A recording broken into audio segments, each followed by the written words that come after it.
Pahayag ng pagbati ang tatlong anak ni Pangulong Bongbong Marcos sa ika-67 na kaarawan nito. Sa isang vlog, ipinahayag nina Sandro, Simon at Vinnie Marcos ang kanilang mga magagandang karanasan kasama ang kanilang ama. Ang buong detalye ihahatid sa atin ni Rose Babiera. Nauna nang nagpahayag ng pagbati ang mga presidential son kay Pangulong Bongbong Marcos sa pagdiriwang nito ng kanyang ika-67 kaarawan ngayong araw. Sa isang vlog na nakapost sa social media pages ni PBBM, ibinahagi ng kanyang mga anak na si Sandro, Simon at Vinnie Marcos ang mga hindi malilimutan at nakakatuwang karanasan kasama ang kanilang ama. Gayon din ang mukha ng tipikal na araw nito bilang padre de pamilya at hindi bilang presidente. Kwento ni Vinnie Marcos, ang bunso ng first family.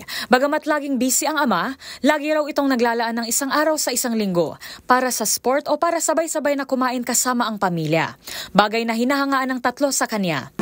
Well, I think it's no secret too that we really do admire him and we respect him and everything that he's doing. I always tell him I don't envy his job with the problems that he's faced and the stress that comes with it.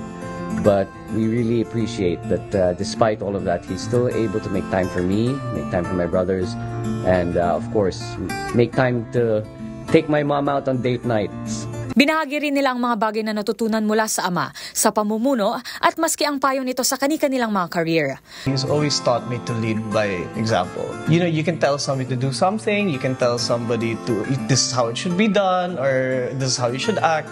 But I think the best way to teach somebody is just to do it yourself and then hope they take on that information. Sa huli, pinapurihan ng mga binata si PBBM. Maswerte raw nila sila dahil bukod sa pagiging mahusay na ama, ay naranasan nila na ito ang kanilang presidente. Para sa MBC TV Network News, ito si Rose Babiera. Una sa Pilipinas, una sa Pilipino.